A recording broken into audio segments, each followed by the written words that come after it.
रात के 8 बज चुके हैं और अम्बेडकरनामा लाइव में आपका स्वागत है। अब की बार चुनाव में नारा लगा था 400 पार, अब की बार 400 पार। लेकिन शायद पोस्टमैन की गलती थी, वो था ब्रिटेन के लिए, आ गया है इंडिया में, नारा लगा इंडिया में और पहुँच गए कहाँ? ब्रिटेन।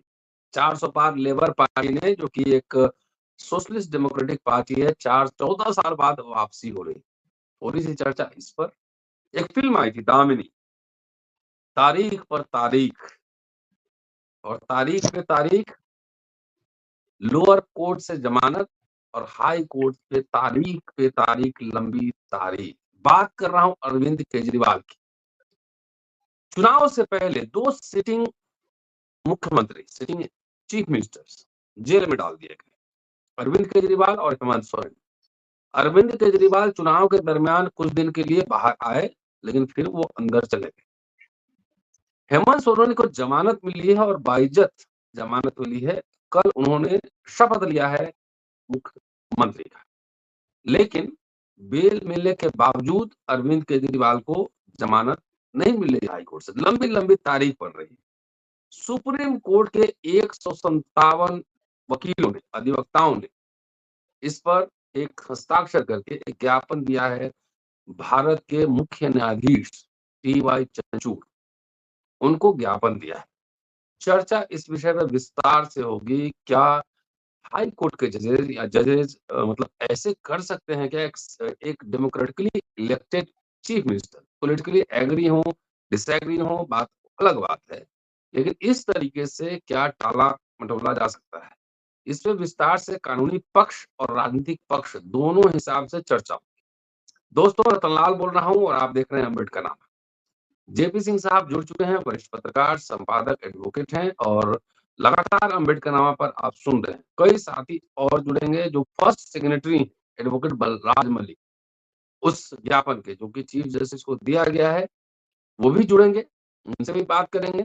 राकेश यादव, पूर्व जज हरियाणा के, वो भी जुड़ेंगे। कई साथी जुड़ने वाले हैं, कोशिश कर रहा हूँ। राकेश जी आ चुके हैं, पूर्व जज हरियाणा के। क्या बात है, जेपी सिंह साहब और राकेश यादव जी का पूरा शर्ट का एक ही फैमिली कलर है। और बलराज जी भी आ गए, और पंकज त्रिपाठी साहब भी जुड़ेंगे, थोड़ा विलंब से जुड़ेंगे।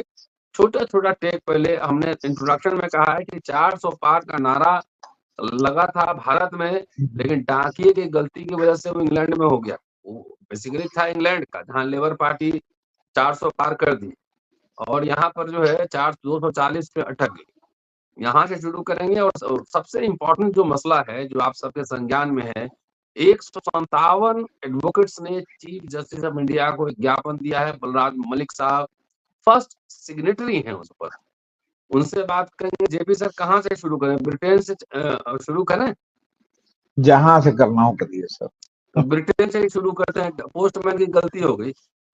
देखिए, पोस्टमैन की क्या गलती हो गई? पहले तो आप ये समझिए कि ब्रिटेन में 14 साल से दक्षिणपंथी पार्टी, पूंजीवाद समर्थक पार्टी जो है सत्ता में थी।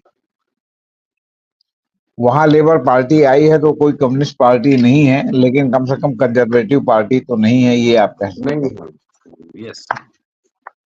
अब यहाँ तो मोदी जी ने 400 पार का नारा दिया था और वहां कोई नारा नहीं था। ऋषि सुनक, जो अपने नारायण मूर्ति के, इन्फोसिस के जो मालिक हैं या जो भी कहिए, उनके दामाद हैं, और भारत वालों को जो है बड़ा इस पर गर्व है कि भारतवंशी जो है वो ब्रिटेन का प्रधानमंत्री है, और वो भी वो प्रधानमंत्री है जो ब्रिटेन हमारे ऊपर जो है काफी दिनों तक शासन कर चुका है, जिससे हमको आजादी मिली। वहां भारतवंशी प्रधानमंत्री है।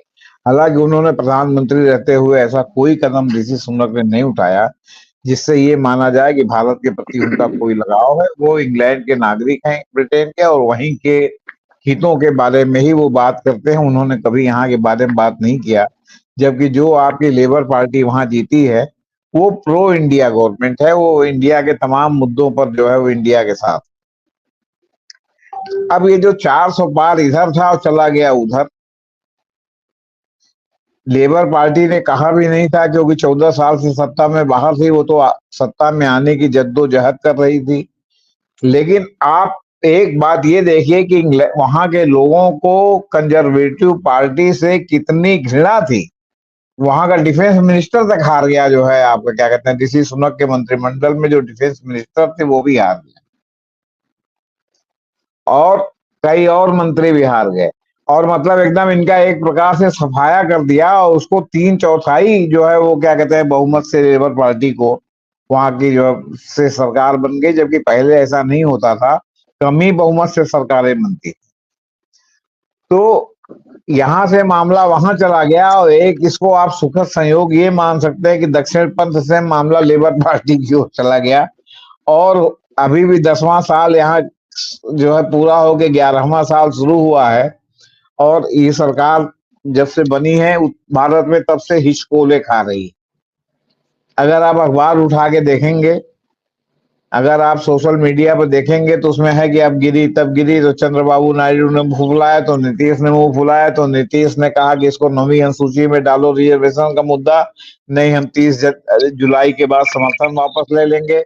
आज लालू प्रसाद ने एक नया बम छोड़ दिया है, अपने लोगों से कहा है कि जो है चुनाव के लिए, मध्यावधि चुनाव के लिए तैयार रहो, ये कभी भी 24-25 में हो सकता है, और ये सरकार अगले महीने में पूरी जो है संभावना है कि गिर जाएगी, क्योंकि इतना इन लोगों का अंतर विरोध है कि वो चलेगी नहीं। हो सकता है कि उन्होंने नीतीश कुमार के वो जो 30 जुलाई वाले मामले को लेकर के जो उन्होंने कहा है कि इसको नवी आरक्षण के मामले को 9वीं अनुसूची में डालिए, ताकि 50% से ऊपर भी आरक्षण जो रहे वो वैलिड माना जाए, क्योंकि आरक्षण का मामला खत्म हो गया है। अब उन्होंने तो ऐसी चेतावनी दी है, और शायद सुप्रीम कोर्ट में वो बिहार हाई कोर्ट के फैसले के खिलाफ अपील भी कर रहे हैं। लेकिन जब तक वो 9वीं अनुसूची में नहीं पड़ेगा, तब तक वो 50% से ऊपर नहीं जा सकता। ये किसी भी आप संविधान विशेषज्ञ से, मलिक साहब हैं, उनसे भी आप पूछ सकते हैं। तो इसलिए ये मामला बार बार पूछना क्या जी, हाँ, तो ये जो है मामला, ये जो है इस तरह जो है हो गया है। बाकी जो 157 लोगों ने जो लिख के दिया है, वो हितों के टकराव पर लिख के दिया है। हितों का टकराव किस तरह है कि हाँ, कि जो नीचे से वो हुआ उसको स्टे जिस जज ने किया, उनके भाई ईडी में वकील। जी राकेश जी, जब ऋषि सुनक प्रधानमंत्री बने थे ब्रिटेन में, तो यहाँ बहुत फूफा आए बाएं साए जेपी सिंह साहब के शब्दों में आए बाएं साए बहुत हो रहा था, लेकिन भारत के पक्ष में तो कुछ ऐसा दिखा नहीं।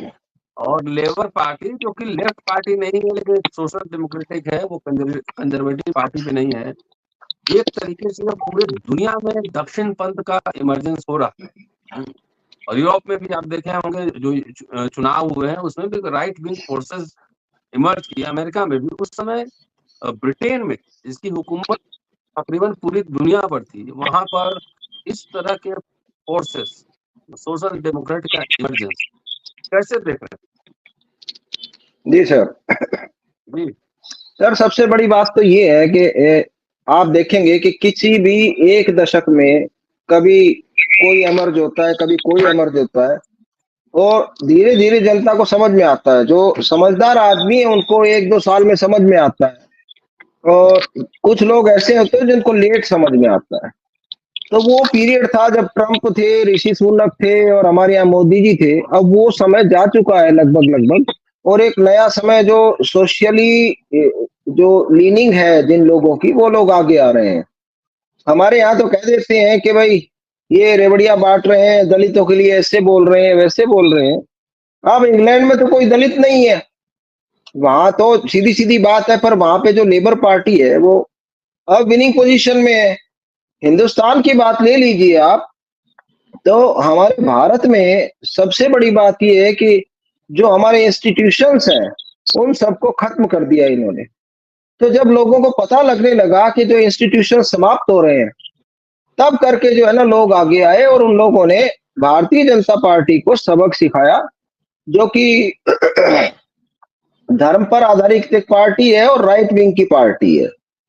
अब समय है, जैसा कि जेपी सिंह साहब ने कहा, लोगों को समझ में आया। और अगर ये बात लोगों को 2 महीने पहले समझ में आ जाती कि भारतीय जनता पार्टी को केवल 200, 250, 250 के करीब सीट मिल रही है, और ये कभी भी उसमें नहीं आ सकते मेजोरिटी में, तो मेरे को लगता है कि अब की बार भारतीय जनता पार्टी बिल्कुल साफ हो जाती।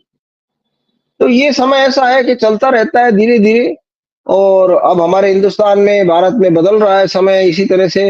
हिंदुस्तान में आदत है सर एक बहुत जोरदार, कि जब सुनीता विलियम्स को कुछ अच्छा काम किया था, तो सुनीता विलियम्स भारत की थी। इसी तरह से जब ऋषि सुनक बने, तो ऋषि सुनक भारत के थे। इनको सोचना चाहिए, जो लोग जाकर के वहां बस चुके हैं, उनका हिंदुस्तान से कोई लेना देना नहीं है, उसको लेकर के क्यों खुश होते हैं? मैंने तो यहां तक भी देखा है कि क्रिकेट की किसी टीम में अगर कोई भारत ओरिजिन का आदमी हो, तो उसको देख करके भी ताली बजाना शुरू कर देते हैं। तो ये तरीका सिर्फ दुनिया को मूर्ख बनाने के लिए, और ये फैलाने के लिए कि जो भारत की जो ब्रीड है वो बहुत ही प्राइड वाली है, इस चीज को लेकर के ये लोग चलते हैं, भारतीय जनता पार्टी वाले। बाकी ऋषि सुनक का देखेंगे आप, हमारे से कोई ताल्लुक नहीं, सुनीता विलियम्स का कोई ताल्लुक नहीं। उनके नाम पर, सुनीता विलियम्स और इनके नाम पर कुछ भी यहाँ पर करना, कोई इनाम देना, कोई फंक्शन करना, इन सब का क्या लेना देना है आप बताइए? तो इन लोगों को ये सोचना चाहिए कि जो भारत का है वो भारत का रहेगा, और जो भारत से बाहर जा चुका है वो कभी भी भारत का नहीं हो सकता। वो उसी देश के बारे में सोचेंगे जिस देश में वो बने हैं, जिस देश में वो रूल कर रहे हैं, जिस देश में उनकी पार्टी है और जिस देश का वो खा रहे हैं। ये बड़ी विडंबना है। मैं कई बार कहता भी हूं कि भारत का रहने वाला आदमी, जब भारत का और इंग्लैंड का टेस्ट मैच होता है, तो जो भारत का आदमी इंग्लैंड में रहता है वो वहां ताली बजाता है, भारत जीतता है तो क्या वो देशद्रोही हो गया? जबकि यहाँ पर आकर के अगर कोई दूसरा देश खेलता है, मां सिवाय पाकिस्तान, तो यूं कहते हैं कि अगर किसी ने ताली बजा दी तो वो देशद्रोही है, वो पाकिस्तान की टीम को फॉलो नहीं कर सकता, है ना, उनका अनुयायी नहीं हो सकता। तो ये सब जो है बहकाने के लिए बना है। इस सूरत में बाकी तो जेपी सिंह साहब ही बताएंगे, और मलिक साहब आ गए हैं, इनका भी हम स्वागत करते हैं यहाँ पर। जेपी सिंह साहब के पास बहुत मसाला होता है, पूरा हाँ, ये ज्यादा बता सकते हैं सर, बहुत ज्यादा बता सकते हैं।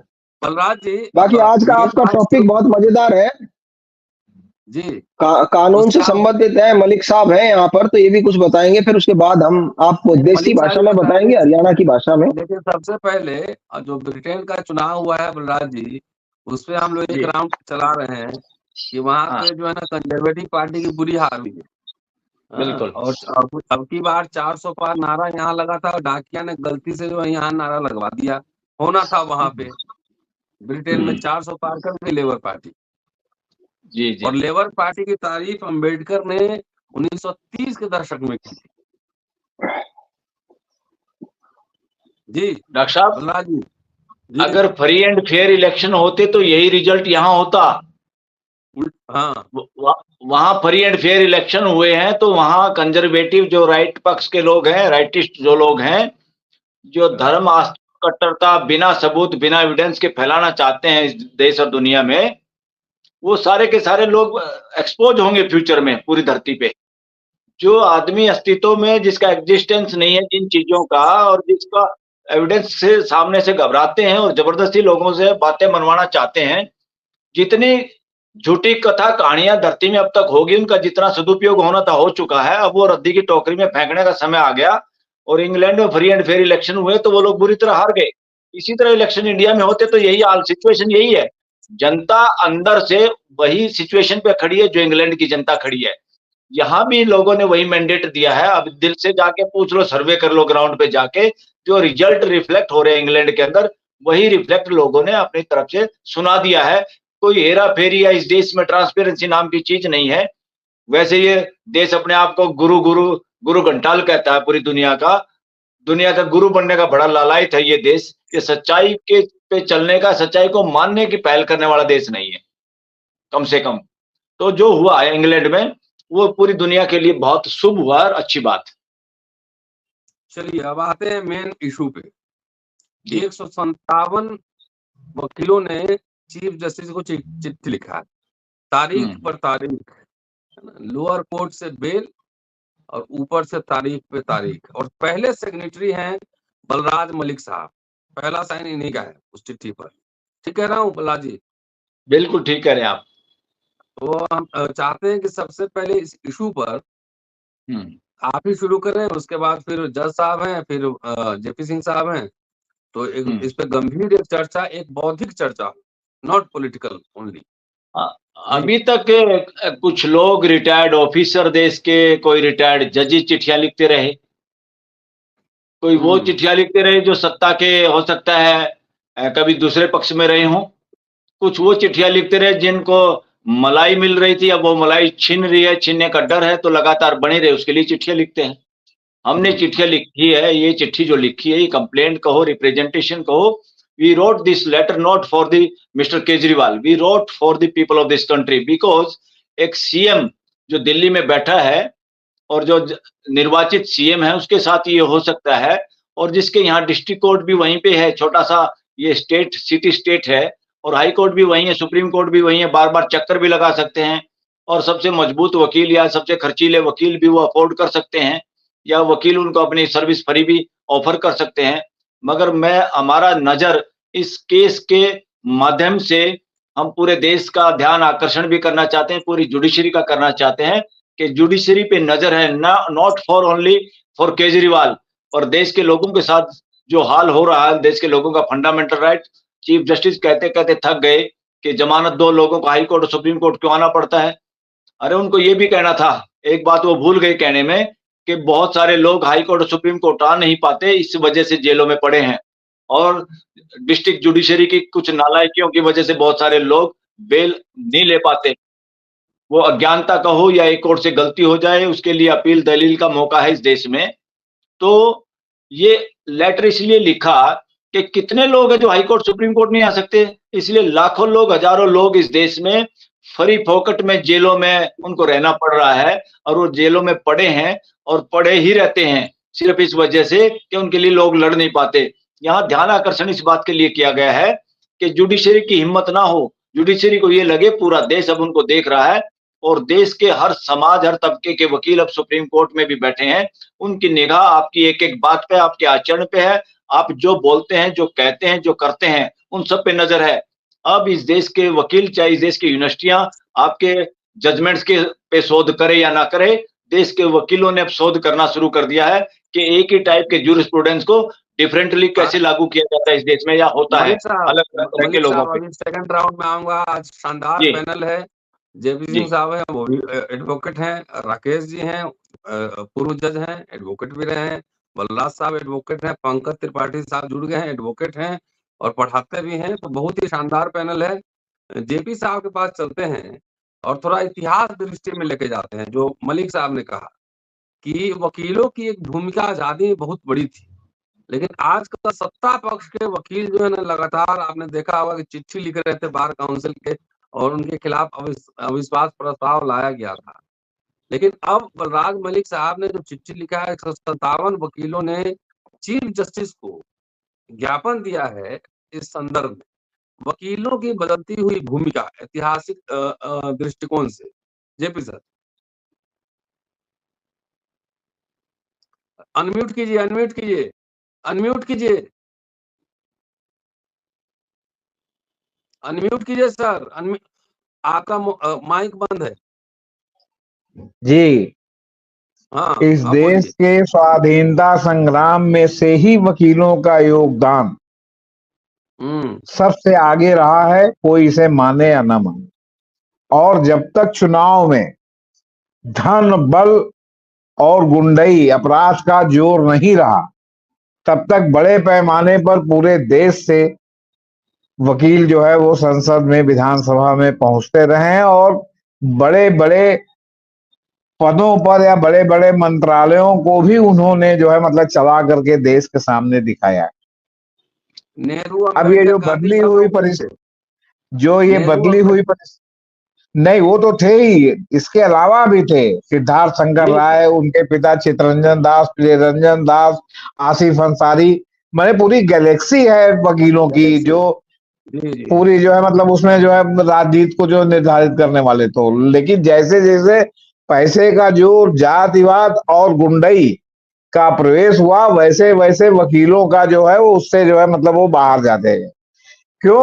एक तो पैसे का इतना इन्वॉल्वमेंट चुनाव में है, जाति का इतना इन्वॉल्वमेंट चुनाव में हो गया है कि कोई चाहे जितना छोटी का वकील, चाहे जितना उसने काम किया हो, अब इलाहाबाद में अगर अमिताभ बच्चन नचनिया से बहुगुणा जी हार गए, तो अब ये इलाहाबाद के लोगों का दुर्भाग्य है, इसलिए कि बहुगुणा जी ने जो इंडस्ट्रियलाइजेशन इलाहाबाद में कराया था, वो न उसके पहले न उसके बाद में, लेकिन हार गए उनसे। नचनिया के आगे जो है वो क्या कहते हैं, राजनेता हार गया। तो इस तरह तमाम जगह पर जो है तमाम प्रयोग हुए कि फिल्मों के लोग आकर के और जो है उन्होंने राजनेताओं को हरा के उससे बाहर कर दिया। तो उसमें वकील भी बाहर चले गए। अब देखिए, ये जो मामला है, ये मामला वकीलों के दैनंदिन कार्य को प्रभावित करता है। कैसे?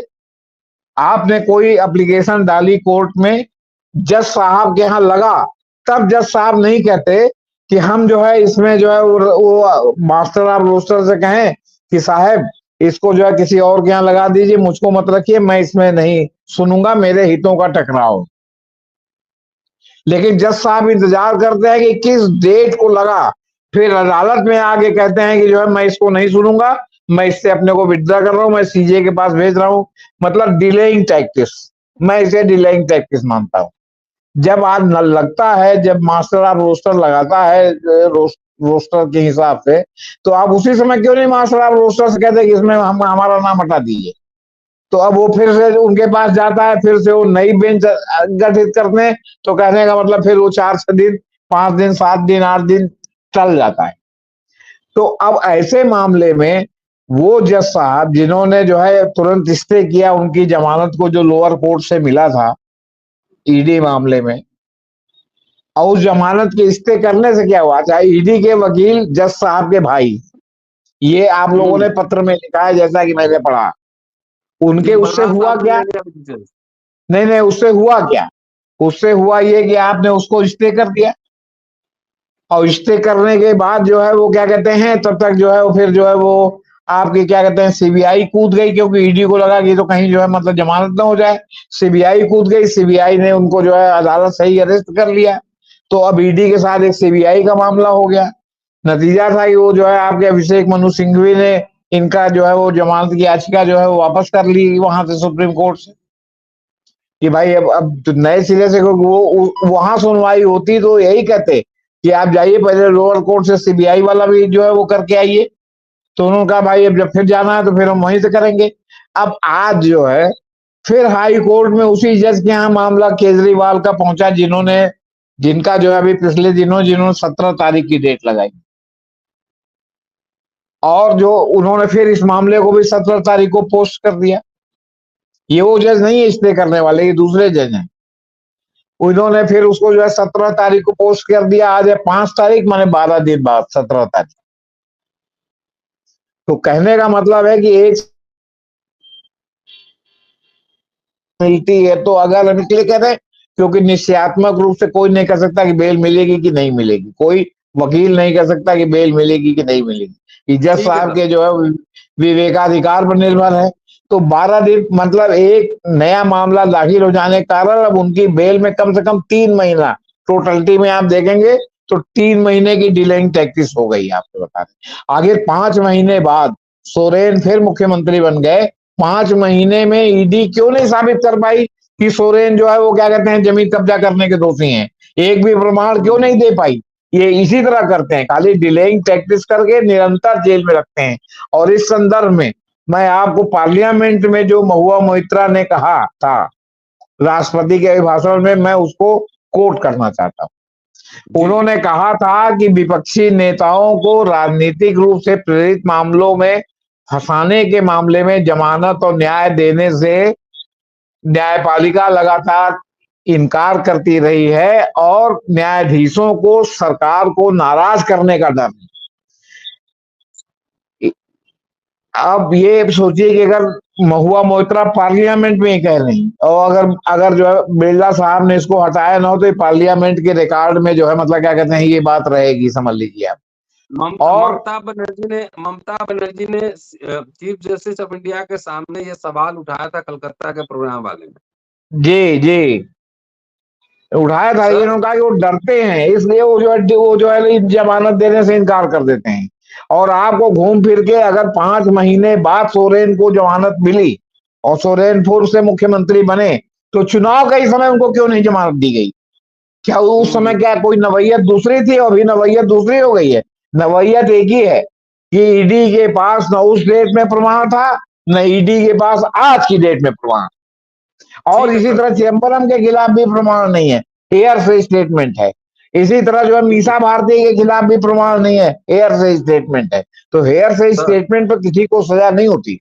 जी अभी राकेश जी से बात करेंगे, लेकिन पंकज जी ज्वाइन किए हैं। जरा पंकज जी, तो आप समझिए होंगे किस विषय पर चर्चा हो रही है कि तारीख पर तारीख अरविंद केजरीवाल का मामला। 157 वकीलों ने सीजीआई को चिट्ठी लिखा है। जो फर्स्ट सिग्नेटरी बलराज सिंह साहब हमारे आपके बगल में बैठे हैं, इनसे पूछूंगा कि आखिर क्या क्या आपने लिखा है।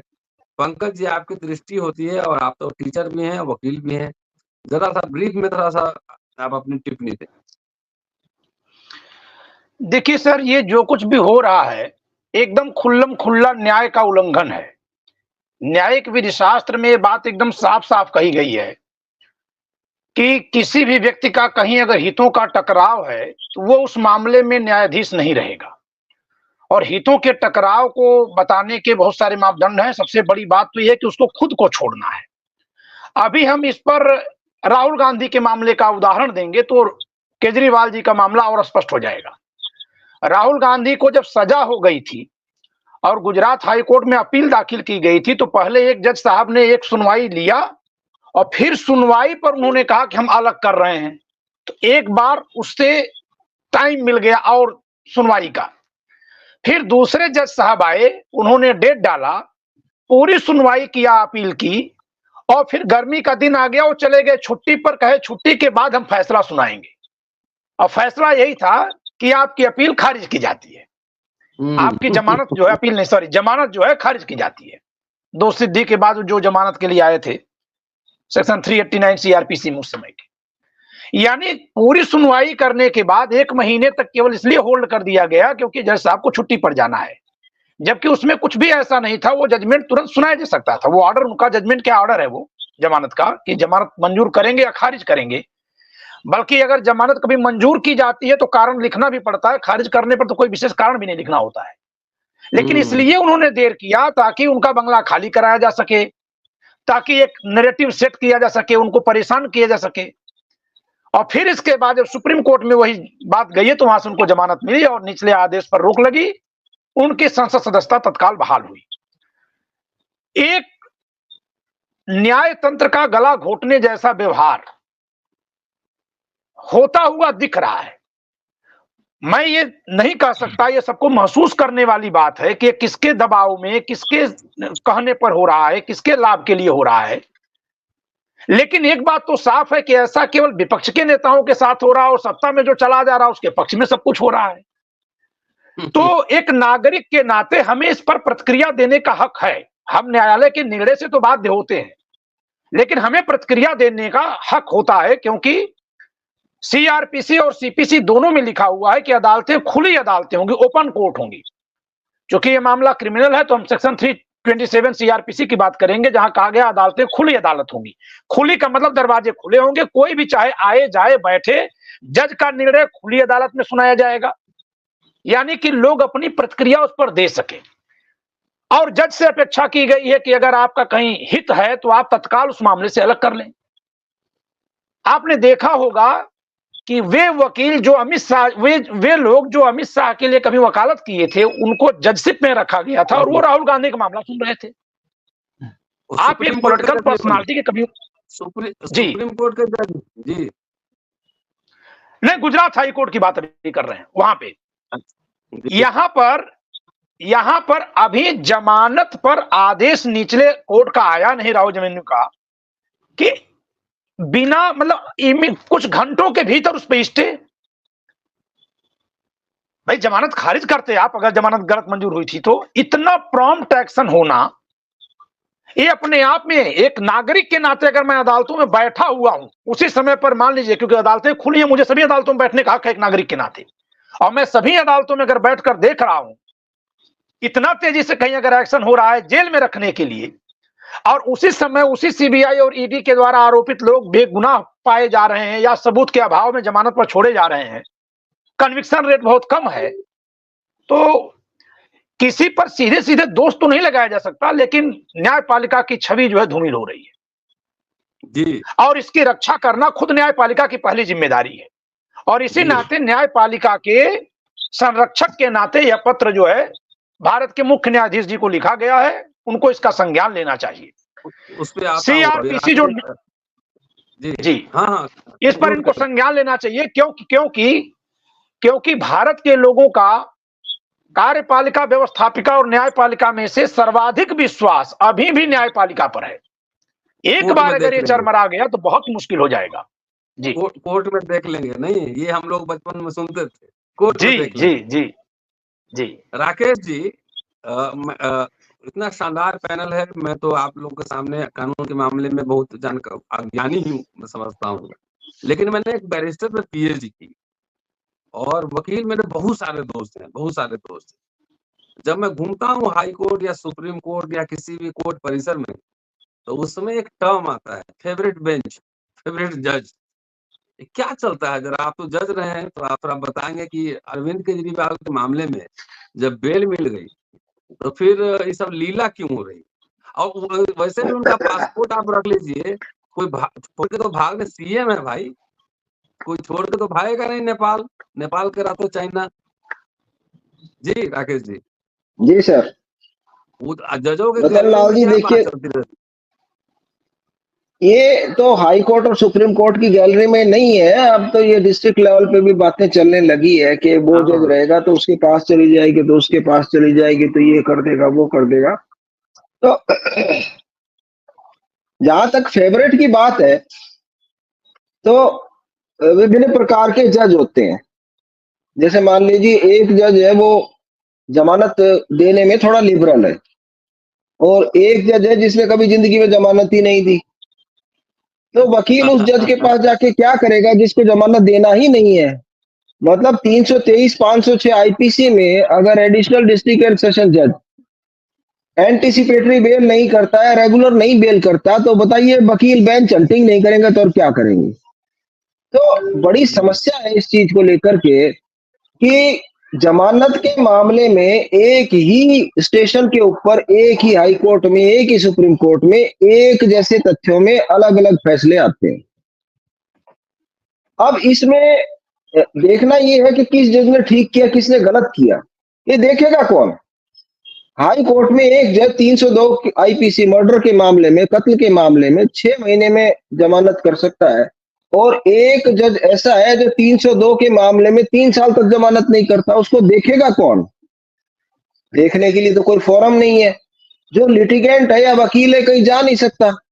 अच्छा, वकीलों में भी बुरा नहीं मानेंगे मेरे, वैसे तो वकील साहब बैठे हैं यहाँ पे, कि अब वकीलों में भी इतनी हिम्मत नहीं रही है कि इस बात को लेकर के समय समय पर बात उठाएं। दूसरा ये कि जो जज अच्छा काम करता है उस जज को कुछ वकील एप्रिशिएट नहीं करते हैं। तो इस वजह से अच्छे और बुरे का जो मापदंड होता है, उस मापदंड को हमारी अदालतों में बिल्कुल समाप्त कर दिया गया है।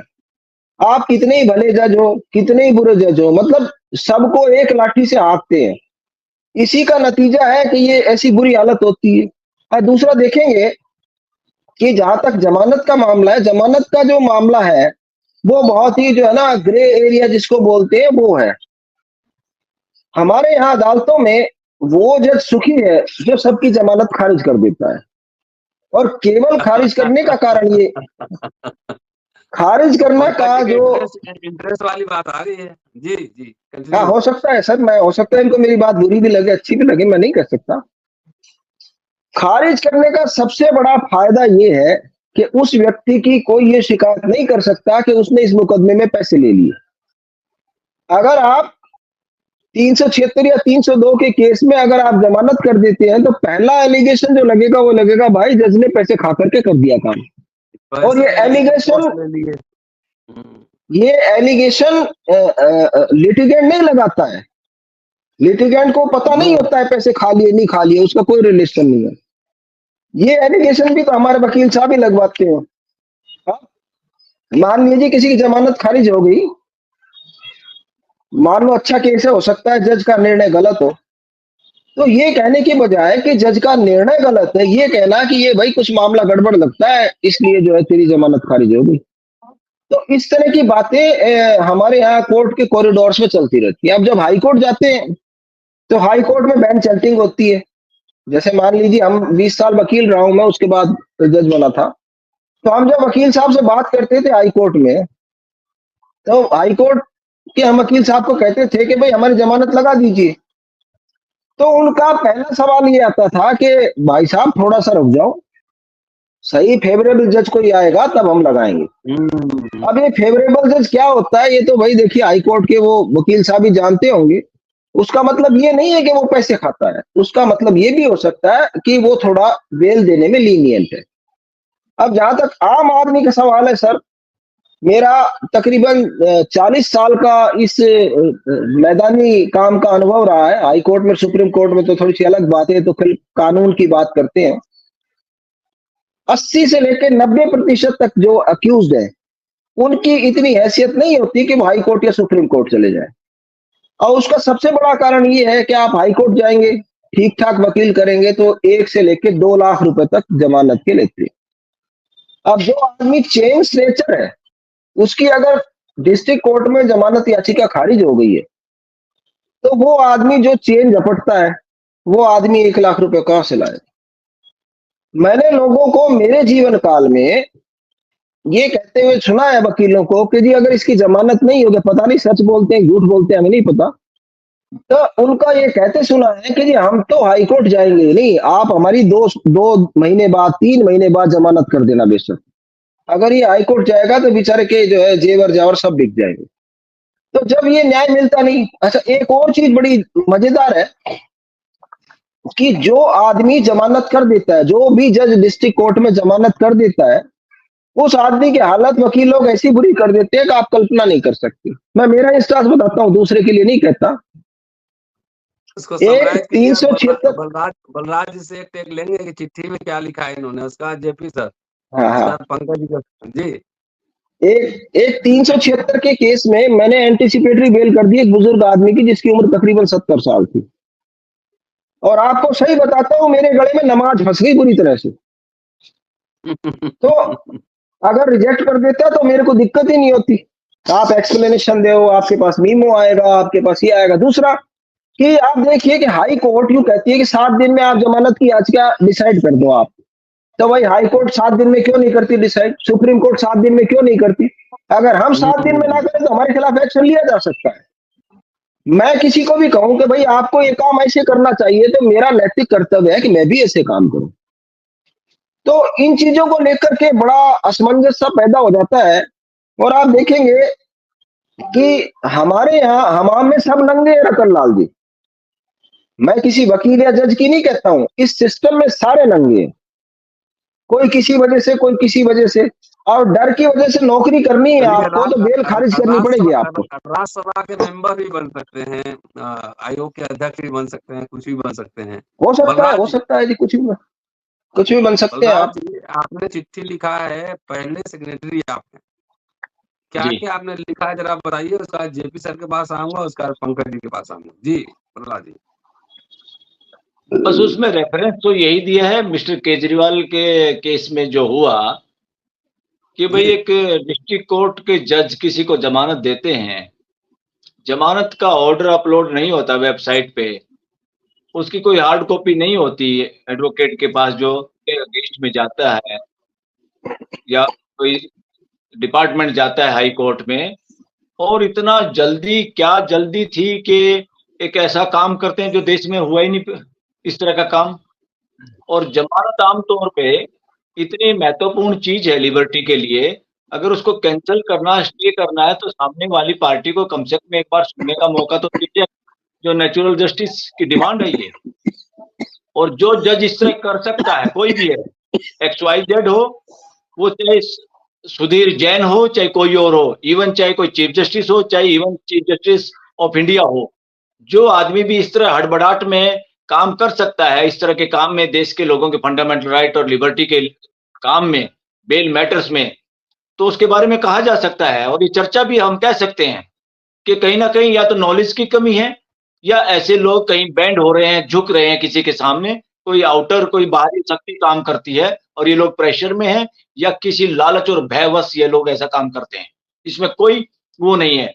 डिस्ट्रिक्ट कोर्ट लेवल के जजों पे बहुत सारे लोगों पे कंटेम्प्ट होती है, सुप्रीम कोर्ट तक हम देखते हैं नौकरियां जाती हैं कई लोगों की, मगर जितनी contempt of court high courts और सुप्रीम कोर्ट के जजेस करते हैं, शायद वो डिस्ट्रिक्ट कोर्ट के जज नहीं करते, क्योंकि कैरेक्टर ऊपर से नीचे चलता है। आचरण और व्यवहार जो हाई कोर्ट्स और सुप्रीम कोर्ट के जजों का है वो रिफ्लेक्ट होता है नीचे। और जो लोग मर्यादा डिग्निटी कोर्ट की डाउन करते हैं, एडवोकेट हों चाहे जज हों, एडवोकेट्स पे तो बहुत सारे लोगों पे कार्रवाई होती है और बहुत बार वो फिर सेम फैमिली बोल के उसको पैचअप भी कर लिया जाता है, मगर हाई कोर्ट और सुप्रीम कोर्ट के जजों पे कंटेम्प्ट के केस अभी तक इस देश में ना के बराबर हैं, जो अब जरूरत पड़ेगी इस देश में, क्योंकि देश की नजर है, देश के लोगों की नजर है और देश के आम परिवारों के बच्चे अब हाई कोर्ट्स, न केवल हाई कोर्ट्स में बल्कि सुप्रीम कोर्ट तक बैठे हुए हैं, सबकी निगाहें हैं। देश की हालात क्या हैं और देश में हो क्या रहा है, और जो सबसे लास्ट पायदान पे जो हमारा अंग है राज्य का, वो क्या कर रहा है। दो अंग खराब हो जाए तो तीसरा सोचे संभाल लेगा, और तीसरा ही खराब हो जाए तो फिर तो बेड़ा गर्क हो जाएगा देश का। तो जुडिशरी कोई ऐसा नहीं है, ना तो कोई जज गॉड है, जो कि चीफ जस्टिस भी कह रहे हैं, ना इनको गॉड बनने की कोशिश भी करनी चाहिए। आम इंसान है, गलतियां इनसे हो जाती है, नो प्रॉब्लम, मगर इनकी जो गलती चोरी और सीना चोरी नहीं चलेगी देश में। अब जो गड़बड़ करें और उल्टा डराने की कोशिश होती है वकीलों को कि तेज बोलने से वकील डर जाएं। अब वो वकील दूसरी कैटेगरी के वकील देश में आ गए, और हमारे से आने वाली जो पीढ़ियां आएंगी वो ऐसे आएंगी जो कोर्ट के सामने ही अगर किसी की डिग्निटी पे हमला किया वकीलों की किसी जज ने, तो कोर्ट रूम में ही फैसले होंगे अब वकील और जजों के इस देश में, क्योंकि बहुत सारे जजेस की लैंग्वेज इस तरह की होती है। और सरकारी वकील या सरकारी पक्ष जब होता है उनका चेहरा पढ़ सकते हैं आप साइकोलॉजी से, और एक कॉमन क्लाइंट का वकील जो बात करता है उसके सामने कई बार ऐसा ट्रीटमेंट होता है, चेहरा और साइकोलॉजी पढ़ सकते हैं, खाली बोलने से नहीं, चेहरा रिकॉर्डिंग में सब आ जाता है, फेस हमारा बातों से भी ज्यादा बोलता है, और ऑर्डर और जजमेंट और बोलते हैं। तो ये लिखा हमने, एक मैं दो बात और फटाफट बता दूं आपको क्या लिखा उसमें। उसमें सबसे पहले तो एक आदेश हुआ वहीं राउज एवेन्यू कोर्ट में, जो सबसे महत्वपूर्ण इसलिए है क्योंकि सीबीआई और इस तरह पीएमएलए यूएपी इस तरह के केस वहां चलते हैं, बड़े हाई फाई प्रोफाइल केस हैं वहां पर। और वहां ये कहा गया कि छुट्टियों में किसी को नोटिस कर दो, फाइनल डिस्पोजल यानी कोई रिलीफ मत दो, एक तरह से इस तरह का। अब हमें पता चला है कि उस पर लीपापोती की जा रही है कि हमने ऐसा नहीं किया, वो नहीं किया, वो नहीं किया। अरे जब डिस्ट्रिक्ट लेवल पे डिस्ट्रिक्ट इंचार्ज जज जो है डिस्ट्रिक्ट कोर्ट का, वो इस तरह की बात कर सकता है, कैसे कर सकता है, किसने उसको ये पावर दी, हिम्मत कैसे हुई उस जज की ऐसी बात करने की। इमरजेंसी में डॉक्टर नालायक हों कि वो पट्टी कर दे, आदमी को मरने दे, बल्कि छुट्टियों में तो वैकेशन बेंच में और इमरजेंसी के अंदर तो सबसे स्किल्ड और बहुत ईमानदार लोगों की और डॉक्टरों की जरूरत है। और हाई कोर्ट का जज वो नीचे वालों का भी उस्ताद निकला, वो किस तरह से उसने इमीडिएट उसमें वो किया। बहुत सारे ऐसे जज आ गए हाई कोर्ट में, मुझे इस कहने में कोई तकलीफ नहीं है, मैं खुद नहीं कह रहा, पूरी वकील बिरादरी की तरफ से कह रहा हूं, बहुत ऐसे जजेज आ गए हैं। वो जस्टिस गवई ने कहा कि कन्वेंसिंग कर रहे हैं लोग सुप्रीम कोर्ट में आने के लिए, ये कन्वेंसिंग वहां नहीं, हाई कोर्ट में जज बनने के लिए क्या क्या कन्वेंसिंग होती है, क्या क्या जुगाड़बाजी होती है, ये देश से छुपा नहीं है। मुझे थोड़ा सा आइडिया मुझे है, वकील पे मैंने पीएचडी की है और कई जगह मैं रहता हूँ। जेपी सर, एक लाइन हमने सुना था, वी आर जुडिशियल फैमिलीज।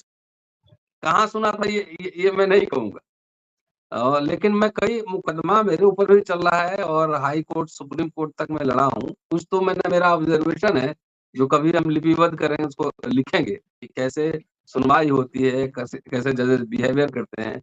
क्या सुप्रीम कोर्ट हाई कोर्ट क्या खुदा है कि उस पर समीक्षा नहीं होगी, बात नहीं होगी?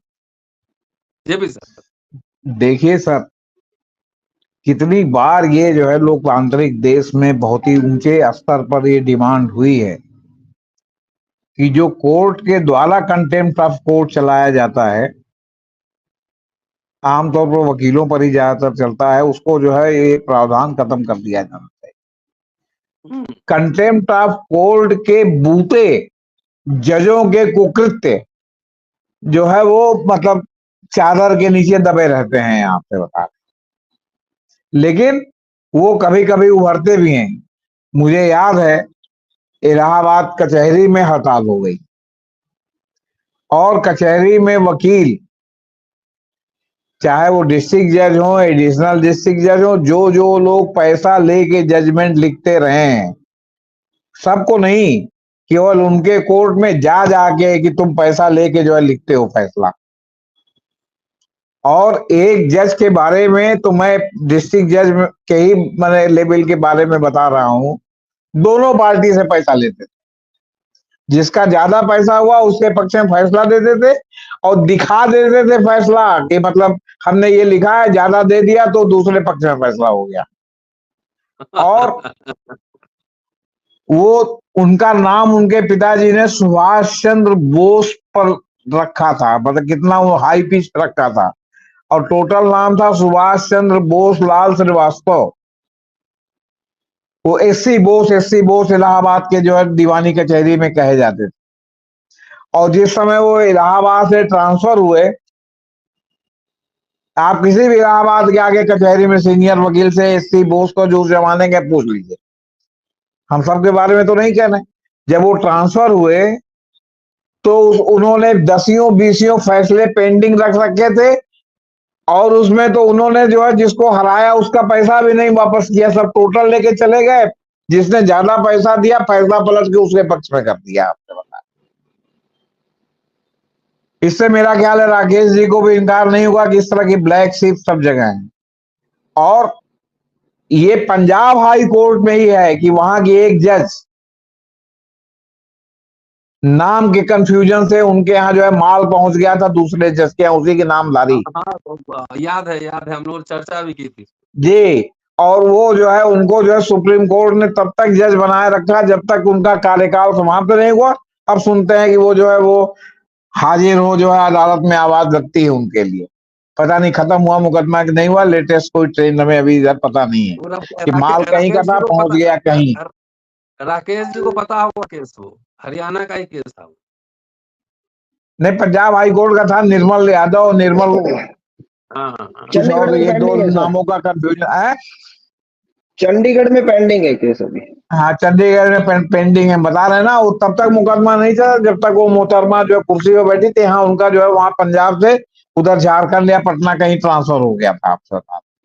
तो इस तरह के तमाम उदाहरणों से सब भरा हुआ। आप देखिए, अभी सुप्रीम कोर्ट ने कहा, लेटेस्ट पारदीवाला साहब की उज्जवल भुइयां की पीठ ने कहा कि किसी की जमानत को आप पनिशमेंट के तौर पर पेंडिंग नहीं रख सकते। इधर जो ट्रेंड चला है कि जमानत हुई है उसके बाद उसको कर दिया जाता है, स्टे कर दिया जाता है।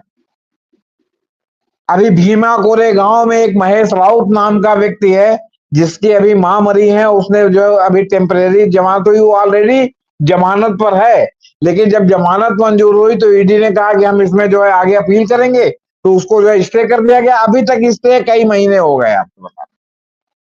इस तरह के तमाम उदाहरणों से जो है सब भरा हुआ है। केजरीवाल का ही मामला है, वहां वो जमानत हुई, आपने उसको तुरंत जो है मतलब स्टे कर दिया। और स्टे करने के बाद सीबीआई कूद गई। अब सीबीआई कूद गई तो सीबीआई अब का मामला अलग निपट के तब सुप्रीम कोर्ट में पहुंचाई, तब दोनों मामले में जमानत होगी, तब आप छूटेंगे। ये सिर्फ डिलेइंग टैक्टिस है। और सीबीआई के कूदने से 3 महीना डिले हो गया। उन्होंने कहा, उज्जवल भुइयां और आपके जो है क्या कहते हैं पारदीवाला साहब की पीठ ने, कि जब तक सजा न हो जाए तब तक निर्दोषता की अवधारणा को जो है वो क्या कहते हैं राष्ट्रीय सुरक्षा के नाम पर अनदेखा नहीं किया जा सकता। त्वरित सुनवाई का अधिकार है। तो ये सब केजरीवाल के मामले में कहाँ है? ये लेटेस्ट वो है फैसला है, आपको बता रहे, यूएपीए में फैसला है, यूएपीए मामले में फैसला है। तो ये केजरीवाल के मामले में कहाँ चला गया? हितों का टकराव तो अपनी जगह पर है। हितों के टकराव में तो आपका क्या कहते हैं गर्मी की छुट्टी में इनके यहाँ केस भी नहीं था और जस्टिस अरुण मिश्रा बैठे और अडानी का मामला अपने यहाँ सुनवा के प्रशांत भूषण चिल्लाते रह गए। किसी सुप्रीम कोर्ट के चीफ जस्टिस ने उस समय तत्कालीन जो थे उन्होंने क्या उसका संज्ञान लिया है? उस पर कोई ध्यान दिया? और अडानी को मामले को अडानी के फेवर में उन्होंने फैसला कर दिया। और तो और पुरस्कार स्वरूप जो है वो मानवाधिकार के जो है अध्यक्ष बन करके जो है वो क्या कहते हैं दिल्ली में सुशोभित कर रहे हैं। तो जी बलराज जी, पंकज जी, नहीं, बलराज जी कुछ बोल रहे हैं। अनम्यूट कीजिए, अपना आप अनम्यूट कीजिए, अनम्यूट कीजिए, जी अनम्यूट कीजिए, बलराज जी अनम्यूट अनम्यूट कीजिए जी बलराज अनम्यूट है। जी, बलराज जी अनम्यूट कीजिए, अनम्यूट माइक कीजिए माइक अपना ऑन कीजिए। माइक। हाँ हाँ, पूरे देश में चर्चा है, पूरे सुप्रीम कोर्ट में चर्चा, और ये देश के लिए अहम प्रश्न आज के दिन, और ये बहुत सीरियस मुद्दा है। देश अब ये चिंता कर रहा है कि इस देश की कोर्टें कॉन्स्टिट्यूशन के हिसाब से चल रही हैं या नहीं चल रही हैं, या इनको कोई और चला रहा है। ये बड़ा भारी डिग्निटी और उसका विश्वास डगमगा रहा है हमारे कॉन्स्टिट्यूशनल कोर्ट पे, कि ये लोग कॉन्स्टिट्यूशन के हिसाब से काम कर रहे हैं, लोगों के फंडामेंटल राइट के हिसाब से काम कर रहे हैं, प्रियम्बल को ध्यान में रख के फैसले कर रहे हैं, या इनको कोई और चला रहा है। और एक और चर्चा है सुप्रीम कोर्ट के वकीलों के बीच में कि हाई कोर्ट और सुप्रीम कोर्ट में भी कहीं ना कहीं इंटेलिजेंस का रोल बढ़ता जा रहा है, कि सरकार कहीं ना कहीं इंटरफेयर कर रही है, कोई दबाव है जुडिशरी पे। पंकज जी, नहीं, इसमें एक बात मैं कहना चाहता हूँ। प्रशांत भूषण ने कैटेगरिकली कहा है कि सुप्रीम कोर्ट के जजों का डोजियर बना के केंद्र सरकार ने रखा है, और उसको दिखा देगा करके उनको दबाव में लेकर के फैसले करवाती है। और आज तक उसका खंडन न सुप्रीम कोर्ट के चीफ जस्टिस ने किया, न किसी और जज ने किया, न सरकार ने किया। और बहुत कमजोर लोगों को जजों के रूप में चयनित किया जा रहा है हाई कोर्ट और सुप्रीम कोर्ट में, बहुत कमजोर लोगों को। दिल्ली में हम रहते हैं, कुछ खबर हमारे पास भी होती है, पंकज जी के पास आते हैं, बहुत देर से इंतजार कर रहे हैं। पंकज जी, मैं भी बेल पे ही हूँ, और आप लोग को इसलिए चैनल बुला रहे हैं कि कम से कम वकील लोग तो वहां खड़े रहेंगे मेरे लिए। मैं सुप्रीम कोर्ट भी लड़ा हूँ, हाई कोर्ट में कई मुकदमे हैं, यहाँ है, सब जगह है। वी आर जुडिशियल फैमिलीज, और मैंने कई फैसले जो वकीलों का चेहरा देखते हुए करते हुए देखा है, और मैं मंच पे कह सकता हूँ। अब वो सारे बहुत बड़े बड़े लोग हैं, अब तो चीफ जस्टिस रिटायर हुए, लेकिन कभी ना कभी मिलेंगे हमसे जरूर जी। प्रसंग बस एक बात मैं नहीं, एक बात इस पर मैं कह देता हूँ, आप फिर पंकज जी बोलिए। उत्तर प्रदेश में सर्वाधिक बिक्री का एक अखबार है जो है दैनिक जागरण, जो कहता है कि मैं सर्वाधिक बिक्री कहता हूँ। कानपुर में सड़क घेर के इन्होंने अपना बंगला और अटारी बनवा रखा है गुप्ता परिवार ने, कानपुर शहर में, आर्य नगर में। और ये मामला जो है हुआ कि ध्वस्तीकरण का आदेश हो गया, इलाहाबाद हाईकोर्ट से रिपोर्ट मिली कि आपके गोगोई साहब चीफ जस्टिस और ये लोग बीजेपी फैमिली हैं, मतलब सारे बीजेपी में नरेंद्र मोहन एमपी थे, और मतलब बीजेपी के चैंपियन है। कपिल सिब्बल उस समय कांग्रेस में थे, कपिल सिब्बल वकील, उनको इन्होंने भेज दिया। कपिल सिब्बल 10 सवा 10 बजे कोर्ट में हाजिर हुए, योर ऑनर ने उसको स्टे कर दिया। अभी हमारे ख्याल से 7-8 साल 10 साल स्टे हुए हो गया, मतलब, और पूरा सड़क घेर के बिल्डिंग बनी हुई है। और आप उत्तर प्रदेश में जरा सी बात पर आप जो है सैकड़ों मकान आप जो है बुलडोजर से ध्वस्त कर देते हैं। समझे? अब ये चेहरा देख के ये फैसला है, चेहरा देख के। लेकिन सर ये मामला जो इस समय आ रहा है जी सर, मैं इसमें एक नई बात ये जोड़ूंगा कि ये जो बातें हैं कि जज लोग चेहरा देखकर फैसला देते हैं, या कुछ लोग करप्टेड होंगे क्योंकि करप्शन का चार्ज जज पे लग सकता है। Even contempt of court act जो 1972 का है, वो केवल वकील और आम नागरिकों के ही खिलाफ नहीं, खुद जज पे भी लगता है, उन्हें भी सजा दी जा सकती है। लेकिन सर ये सब अब तक की होने वाली बातें थी। अभी जो इस सरकार में दिख रहा है वो ये है कि जैसे कोई जज अगर पैसा लेकर जमानत दे रहा है या नहीं दे रहा है, ये एक करप्शन का मुद्दा है। लेकिन कोई जज अगर सरकार के दबाव में आकर के कोई जमानत नहीं दे रहा है, तो ये एक नया प्रयोग हो गया, और ये बहुत घातक हो गया। ये मामूली करप्शन से अलग है। मैं इसका एक दूसरा उदाहरण दे रहा हूं कि कोई विधायक अगर दल बदल पैसे के लालच में किया, तो चलिए अभी तक की कल्पना यही थी, करप्शन एक्ट बनाया गया था, प्रिवेंशन ऑफ करप्शन एक्ट। लेकिन अगर कोई विधायक इसलिए दल बदल कर रहा है कि उसे डराया गया कि अगर दल बदल नहीं करोगे तो तुम्हारे पर केस चल जाएगा, तुम्हें जेल में डाला जाएगा, तो अब ये नए तरीके का एक प्रयोग आ गया। इसको हम पुराने करप्शन में ही नहीं रख पाएंगे। ठीक है, करप्शन की परिभाषा में कहीं ना कहीं से आ सकता हो, लेकिन ये बहुत बड़ा खतरा है कि जब सरकार जजों को, जो प्रतीत हो रहा है, जो महसूस हो रहा है कि जब सरकार न केवल एजेंसी का बल्कि जजों का भी इस तरह से प्रयोग करवा ले कि जो सरकार को राजनीतिक तौर से सूट करे वही जज कर रहे हों और लगातार करते जा रहे हों, सारे मामले जब तक सुप्रीम कोर्ट में न जा रहे हो तब तक कुछ नहीं दिखाई दे रहा हो, और फिर अगर सुप्रीम कोर्ट कहीं सही भी कर दे रहा हो, कहीं केंद्र सरकार के खिलाफ भी फैसला दे रहा हो, तो भले वो संविधान पीठ का फैसला हो। और बलराज साहब हमारी बात से सहमत होंगे कि संविधान पीठ जब कोई फैसला करती है यानी संविधान की व्याख्या करती है। मैं केवल जमानत तक की बात नहीं कर रहा हूं, बहुत से ऐसे मामले इस बीच में आए हैं सुप्रीम कोर्ट के पास जिसमें संविधान पीठ बनी है और उसने संविधान के प्रावधानों की व्याख्या की है।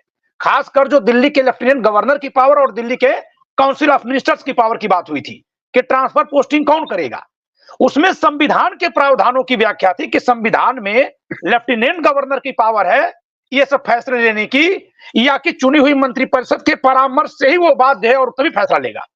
अब ये फैसला संविधान के प्रावधानों की व्याख्या पर आधारित था और इसी नाते कॉन्स्टिट्यूशन के इसी नाते सुप्रीम कोर्ट में संविधान पीठ बैठकर फैसला की। वो जो व्याख्या थी वो संविधान की व्याख्या थी। अब तक के इतिहास में संविधान पीठ के द्वारा की गई व्याख्या को अगर संसद कभी पलटी है तो उसके लिए संविधान संशोधन की प्रक्रिया अपनानी पड़ी है, यानी 2/3 के बहुमत से संशोधन किया गया संसद में, तब उल्टा गया है क्योंकि वो व्याख्या संविधान की है, वो न्यायालय की जज का मामूली निर्णय नहीं है। बलराज सर मेरी बात से सहमत होंगे। लेकिन अब ये अनोखा प्रयोग हो गया, अब ये अनोखा प्रयोग सरकार कर रही है कि अगर जज कॉन्स्टिट्यूशन बेंच में भी बैठ करके फैसला कर दिए यानी संविधान की व्याख्या कर दिए तो भी चूंकि इनका 2/3 बहुमत तो लोकसभा राज्यसभा में नहीं है, वो जुटा नहीं पाएंगे, ये मामूली बहुमत से तो छोड़िए, कानून पारित करना तो छोड़िए, ऑर्डिनेंस पास करके उस जजमेंट को पलट दे रहे हैं। ऑर्डिनेंस उस पर लग ही नहीं सकता। आर्टिकल 123 एंड आर्टिकल 213 जो क्रमशः राष्ट्रपति और राज्यपालों को अध्यादेश का अधिकार देता है वो सामान्य कानून का विकल्प हो, संविधान संशोधन के विकल्प नहीं है। मैं आपके इस चैनल पर बड़ी जिम्मेदारी से कह रहा हूं, 20 साल से मैं कानून पढ़ा रहा हूं, 21वां वर्ष मेरा चल रहा है, मैं पूरी जिम्मेदारी से कह रहा हूं कि जब कभी सुप्रीम कोर्ट ने संविधान पीठ के माध्यम से संविधान की व्याख्या करने का कोई निर्णय दिया तो उस पर संसद सामान्य विधेयक के जरिए सामान्य बहुमत से कानून बनाकर उस निर्णय को नहीं पलट सकती है। और जिस विषय पर सामान्य कानून नहीं बनाया जा सकता उसको अध्यादेश के जरिए भी कानून के रूप में नहीं लाया जा सकता। लेकिन हो क्या रहा है, तो डेलिबरेटली सरकार का ये अप्रोच दिखाई दे रहा है कि वो विरोधी सरकारों को दबाने के लिए, कुचलने के लिए संविधान को कुचल दे रही है और जुडिशरी को प्रभावित कर रही है। उसकी तमाम एजेंसियां एक के बाद एक आरोप लगा के चली जा रही हैं। तो ये तो साफ दिखाई दे रहा है। और फिर एक नागरिक के रूप में जब मैं खुली अदालतों में बैठने का हक रखते हुए बैठ रहा हूं और मूल्यांकन करने का अधिकार रखने के नाते और व्यक्ति के अधिकार से जब मैं परख रहा हूं और बोल रहा हूं तो मुझे साफ दिखाई दे रहा है कि यहां तार्किकता का अभाव है और जहां तार्किकता का अभाव है अन्याय का अभाव है। तो सर अब तक जितने भी मामले गिनाए गए वो सामान्य करप्शन के थे। अब जो मामले आ रहे हैं सामने वो शासकीय दबाव के, कार्यपालिका के कार्यपालिका द्वारा न्यायपालिका को अपने आधिपत्य में लेने के प्रयोग के कारण से हैं और ये बहुत बड़ी खतरे की घंटी है। संविधान ये बहुत बड़ी खतरे की घंटी। जी सर, इसका एक मैं और उदाहरण दूंगा। इसका एक उदाहरण और है कि जब कभी कॉलेजियम सिस्टम के जरिए जजेज के लिए प्रस्ताव भेजा जा रहा है तो उस पर वर्ष लग जा रहे हैं सरकार को फैसला लेने में। दूसरी तरफ मीडिया के जरिए कॉलेजियम सिस्टम को बदनाम करा दिया जा रहा है। तो अर्थतंत्र सरकार के साथ, मीडिया तंत्र बहुत बड़े पैमाने पर सरकार के साथ, संसद में दल बदल कानून लागू होने से और कमजोर प्रकृति के लोगों को सांसद विधायक चुनवाने से विधायिका पूरी कार्यपालिका के साथ, सारी एजेंसी कार्यपालिका के साथ, बची खुची थी थोड़ी सी न्यायपालिका। निर्वाचन आयोग का आश्रम ने देखा ही लिया कि पारित करवा लिया कानून। अब उसमें भी अगर जजों के जरिए ये काम कराया जाएगा तो फिर संविधान कहां बचा, विकेंद्रीकरण का सिद्धांत कहां रह गया। तो ये जमानतें केवल केजरीवाल की नहीं खारिज हो रही हैं, ये हमारा संविधान का मूल ढांचा चरमराया जा रहा है, न्याय की भावना समाप्त की जा रही है। पंकज जी बलराज जी के पास आते हैं। सीएम दो इलेक्टेड सीएम जेल में, मैं भी बेल पे हूँ, तो 3 कानून पास हो गया। हम लोग जितना बहस कर रहे हैं हो सकता है इसी में कुछ ऐसा लगे कि हम लोग सब जो गिरफ्तार हो जाए क्या। व्हाट नेक्स्ट बलराज साहब, उसका देखिए इतनी चिंता करने की जरूरत नहीं। भय मारो, जीत ही जीत है। पहले तो सुप्रीम कोर्ट एक जगह और कमजोर साबित हुई है। सेकंड टाइम भी अगर कोलिजियम से पास किए हुए लोगों का नाम चला जाता है तो government is to bound to clear them and to notify them. मगर देश नहीं हुआ, और जिसको चिल्लाते चिल्लाते जस्टिस कोल रिटायर हो गए, लास्ट वाले दिन उन्होंने सोचा रिटायरमेंट से पहले शायद वो कुछ ऑर्डर कर जाते कंटेम्प्ट का सरकार के खिलाफ, तो केस ही उनके सामने से हटा दिया गया। और हटाने का कोई नहीं, उन्होंने सीधा नाम भी लिया कि chief justice know the better. इसका मतलब क्या है कि हमारे जज के रूप में जो लोग बैठे हैं उनकी वजह से सुप्रीम कोर्ट कमजोर हो रही है।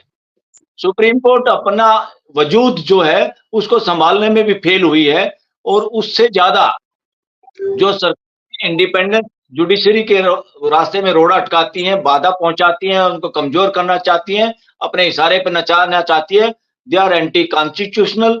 वही असली देशद्रोही हैं। देशद्रोही कोई देश के लोग नहीं होते। देशद्रोही के रूप में सरकार में बैठे हुए लोग भी हो सकते हैं, वो सीएम भी हो सकता है, पीएम भी हो सकता है, मंत्री भी हो सकते हैं, एमपी भी हो सकते हैं, जज भी हो सकते हैं।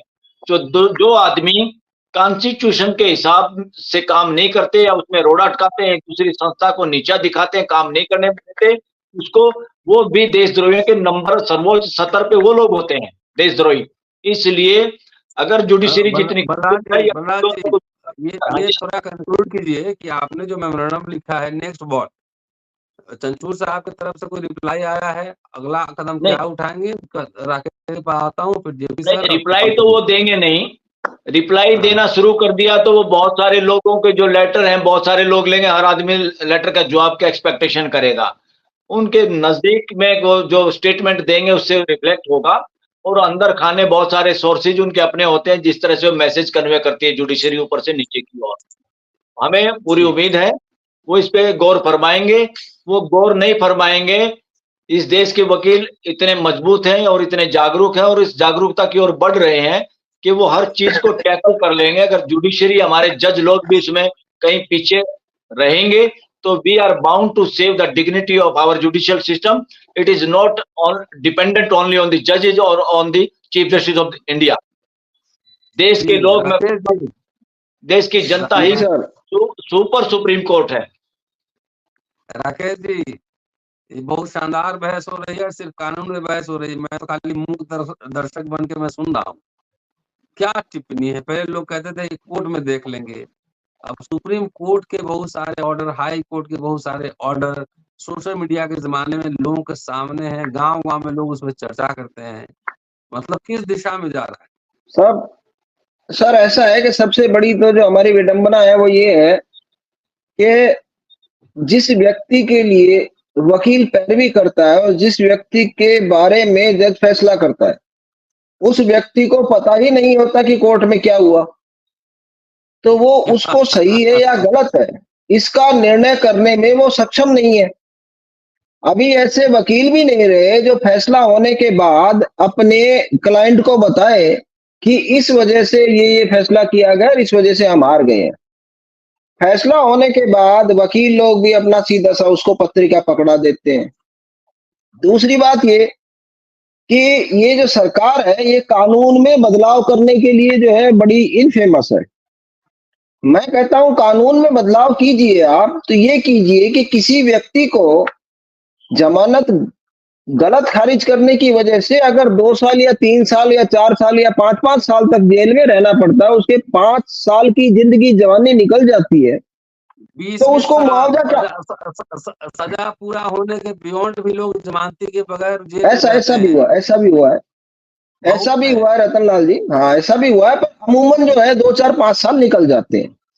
तो ऐसी सूरत में उस व्यक्ति की जिंदगी बर्बाद हो गई और बाद में वो बरी हो गया, तो उसको कंपनसेशन कौन देगा? भाई डिस्ट्रिक्ट अटॉर्नी देगा, जिस एसएचओ ने चालान पेश किया है वो देगा, जिस जज ने जमानत खारिज की है वो देगा। इसके बारे में हमारे कानून में प्रावधान होना चाहिए और इसमें वकील की, जज की, थानेदार की और सरकारी वकील की, इन सब की जिम्मेदारी होनी चाहिए। ये दो हमारे सामने वरिष्ठ वकील हैं, इनसे आप पूछिए कि जो जज जमानत खारिज कर देता है उसकी कोई वकील शिकायत ही नहीं करते हैं कि जमानत गलत खारिज कर दी। जो जज अगर जमानत कर दे तो उसकी तो बेचारी की हो सकती है जमानत खारिज हो जाए। तो ऐसी सूरत में आप देखेंगे कि जब हाई कोर्ट, मेरा ऐसा बड़ा अच्छा अनुभव है कि कुछ जजेस को जब हम लोग वकालत किया करते तो उनको नामंजूर अली कहा करते। नामंजूर अली का मतलब ये है कि उन्होंने कोई भी पिटिशन कभी मंजूर ही नहीं की। तो ये बात कि फला जज जो है नामंजूर अली है कि हाई कोर्ट को नहीं पता होता, सुप्रीम कोर्ट को नहीं पता होता, सबको पता होता है। आज तक उनके खिलाफ कोई कार्रवाई नहीं हुई और कोई आदमी अगर जमानत कर दे तो फंस गया। तो जो स्टैंडर्ड निचली अदालत के लिए है वो सुप्रीम कोर्ट तक के लिए बराबर होना चाहिए। दूसरी बात यह है सर कि जहां तक करप्शन का सवाल है, जैसे आप नीचे से जैसे जैसे ऊपर चलते चले जाएंगे और जब जाएंगे तो नीचे से धीरे धीरे धीरे धीरे धीरे करप्शन का जो लेवल है, पैसे का लेवल है, वो बढ़ता चला जाता है और ऊपर जाकर के तो इतना बढ़ जाता है कि आम आदमी को समझ में नहीं आता कि हुआ क्या है। अब ये मलिक साहब समझ सकते हैं, त्रिपाठी जी समझ सकते हैं, पर आम व्यक्ति तो यही सोचता है कि जो सुप्रीम कोर्ट ने फैसला किया वो बिल्कुल ठीक किया है। भाई हाई कोर्ट ने केजरीवाल की जमानत खारिज कर दी, स्टे कर दिया, ठीक कर दिया। ये आम आदमी को नहीं पता इन चीजों के बारे में। अब आप देखेंगे कि ऐसा कभी हुआ है हमारे इतिहास में कि जमानत देने के बाद स्टे हो गया हो, या तो बेल कैंसिल होगी, बेल कैंसिल वो करेगा जिस जज ने बेल दी है। दूसरा कि जो एडमिनिस्ट्रेटिव ऑर्डर कोई भी हो, वो ऑर्डर जुडिशियल ऑर्डर से ऊपर नहीं होता है। ऐसे तो जो डिस्ट्रिक्ट जज है या जो भी जजेस है वो मन में आए जो एडमिनिस्ट्रेटिव ऑर्डर जारी कर देंगे। मैंने खुद भुगता है, मैंने केस में एक एप्लीकेशन खारिज कर दी, 4:30 बजे 4:32 पर एडमिनिस्ट्रेटिव ऑर्डर आ गया कि आप इसको रिव्यू करो, जबकि रिव्यू का कोई प्रोविजन ही नहीं है। अब आप करेंगे क्या? या तो आप उनसे सीधा टक्कर लीजिए या कोई गली गुली देखिए जिधर से बच के निकल जाए। तो ऐसी सूरत में जजेस दबाव में आ जाते हैं। आखिर बच्चे पालने रतनलाल जी, जुडिशियरी गलियारे से राकेश जी ने बड़ी बड़ी महत्वपूर्ण बातें सब की। मैं एक सेकंड के लिए, रतनलाल जी, यादव जी जो कह रहे हैं ना, मेरा व्यू एक अलग है। न्याय एक पैशन है, नौकरी नहीं है, और न्याय एक जीने का तरीका है। जब तक वो जीने का न्याय के साथ नहीं होता, अच्छा कोई भी आदमी न्यायाधीश साबित नहीं हो सकता, कोई भी, एनीवन, चाहे इस देश का चीफ जस्टिस हो, कोई भी हो। और न्याय करना इतना आसान है, इससे आसान कोई काम नहीं है। अरे दो आदमी आपके सामने आपकी मदद करने के लिए, आपको सच्चाई तक पहुंचना है, दोनों को मौका देना। एक भी वकील नाराज नहीं होता अगर दोनों को सुन के सही फैसला किया जाए तो दोनों हंस के बाहर आते हैं, खुश होते हैं, इज्जत बढ़ती है, जज की भी और कोर्ट की भी। ये बहुत आसान काम है। It is being made complicated by hidden agendas in the name of जजेस और in the name of some extra territorial bodies और थिंग्स। न्याय बहुत आसान है, न्याय देख के सब खुश होते हैं। और डिस्ट्रिक्ट जुडिशरी को तो थोड़ा चीफ जस्टिस ने, चंद्रचूड़ ने कहा, इनकी हालत वो देख के सिचुएशन कि बहुत सारे काबिल लोग हैं, अच्छा काम करना चाहते हैं। हाई कोर्ट में इंस्पेक्टिंग जजेस जो होते हैं, इनके ऊपर जो कमांडर होते हैं, वो लोग अगर कमांडर ही जिस चरित्र के हों तो नीचे तक रिफ्लेक्शन जाता है। ये लोग अच्छी तरह देश की सेवा करने में कामयाब कई बार नहीं होते। ये चीजें ऊपर से आनी चाहिए, जो कॉन्स्टिट्यूशनल बॉसेज हैं हाई कोर्ट और सुप्रीम कोर्ट के जजों के रूप में, और जिनको सबसे पहले फंडामेंटल राइट के बारे में देखा, जो सोचता नहीं आदमी, वो जज होके बोझ है देश के जुडिशियल सिस्टम में। ऐसे जजों से काम वापस लो ताकि शर्मा के वो घर छोड़ के चले जाए, पेंशन लेकर पेंडा छोड़े, पीछा छोड़े इस देश का। ऐसे नालायक जजों की इस देश को जरूरत नहीं है, खुल के बोलना पड़ेगा। जी एक मिनट रतनलाल जी, सिर्फ 1 मिनट। मलिक साहब मेरी बात सुनिए। आपके जो कह रहे हैं आपकी बहुत आसान काम है, यही सबसे मुश्किल काम है। और दूसरा आप कह रहे हैं कि सुप्रीम कोर्ट के जज ने लोअर जुडिशरी के लिए ये कह दिया कि ऐसे करो वैसे करो। अरे साहब, हाथी के दांत खाने के और होते, दिखाने के और है। मैं समझता हूं, आपने दिखाने के दांत देखे, हमने अंदर के खाने वाले दांत देखे हैं। तो इन दोनों चीजों में फर्क है। बहुत अच्छे जजेस बड़े विक्टिमाइज हुए हैं, हमने देखा है, मैं जानता हूँ पर्सनली लोगों को। ये बहुत गलत है, ये देश में जो हो रहा है अच्छा नहीं हो रहा है। मैंने जेपी सर और मैं आप सभी लोगों को पहले तो नमस्ते करना चाहता हूं। यादव जी को पहली बार हम इकट्ठे आज मेरे ख्याल में इसमें हिस्सा ले रहे हैं इकट्ठे।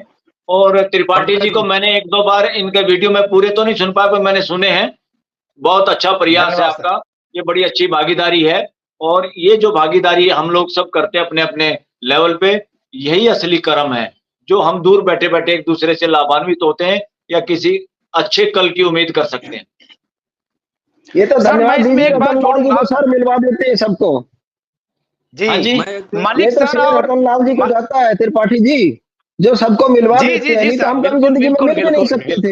हाँ जी जी सर, मैं मलिक सर और जज साहब की बात से जोड़ करके एक बात निकाला हूं। मैं इसी तरफ रेखांकित कर रहा था कि कोई जज निजी तौर पर पैसा ले रहा है नहीं ले रहा है, ये तो यहां तक तो एक कॉमन बुराई थी।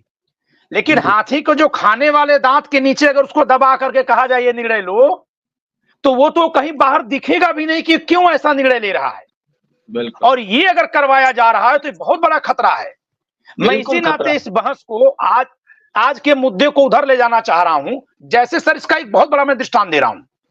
राफेल का मुद्दा जिस समय इस देश के सामने चल रहा था, उस समय एक आरोप लगाई एक महिला ने। गोगोई साहब उस समय चीफ जस्टिस बन गए थे और गोगोई साहब उन 5 जजेज में थे जो आए थे उस समय के सीजेआई दीपक मिश्रा जी के खिलाफ। और लगा था कि गोगोई साहब आएंगे तो कुछ बदलाव होगा। हमारा सोचना सही था गलत था, ये हमारा अपनी बात हो सकती है, लेकिन कुछ अलग होगा। लेकिन जैसे ही राफेल का मुकदमा उनके सामने आता है और थोड़ा सा वो हल्का सा एक आदेश करते हैं, अगले डेट पर सुनवाई होनी है, एक महिला खड़ी होती है, उन पर आरोप लगा देती है। अगर महिला ने आरोप लगाया तो वो आरोप सामान्य कानून के तहत आरोप है। अब अगले दिन सुप्रीम कोर्ट के सामने कुछ लोग धरना प्रदर्शन करते हैं। जाहिर सी बात है कि ये एक अलग तरह का मामला आ रहा है। और फिर उसके बाद से हम लोगों ने उस जज को कभी भी किसी तरह का एक्शन लेते नहीं देखा। वो कंप्लीट सरेंडर कर गए, बाद में राज्यसभा सांसद बने। और उस महिला का जिसने आरोप लगाया उसका और जज साहब का क्या हुआ? जब महिला छेड़खानी का आरोप लगा रही है तो जहां तक मैं जितने कानून भारत के पढ़ा हूं, भारत का कोई भी कानून राष्ट्रपति और राज्यपाल यानी महामहिम के पद पर जो हैं उनको छोड़कर किसी को कोई इम्यूनिटी नहीं देती और किसी के लिए कोई अलग प्रक्रिया का प्रावधान नहीं करती। यानी किसी पर भी अगर आरोप लग गया है तो इसी सामान्य प्रक्रिया सीआरपीसी के तहत कार्रवाई होनी चाहिए। लेकिन क्या कर दिया गया कि एक डिपार्टमेंटल बात गठित कर दी गई और जो नेक्स्ट टू सीजेआई जज साहब थे बोबड़े साहब, उनके अध्यक्षता में एक कमेटी बनाई गई। उन्होंने कहा कि वो जांच करेंगे और उन्होंने जांच करके रिपोर्ट कर दी कि नहीं, गोगोई साहब पर जो आरोप लगा वो गलत था, बेबुनियाद था।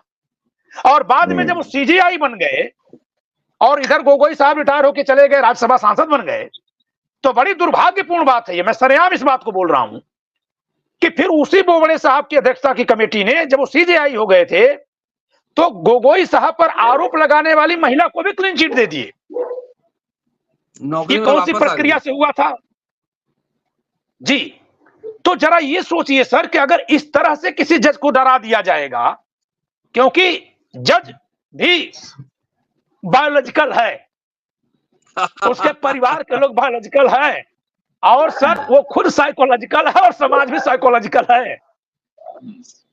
जहां तक मलिक साहब ने कहा कि उसके अंदर जजशिप की भावना होनी चाहिए, मैं आपकी बात से एकदम सहमत हूं।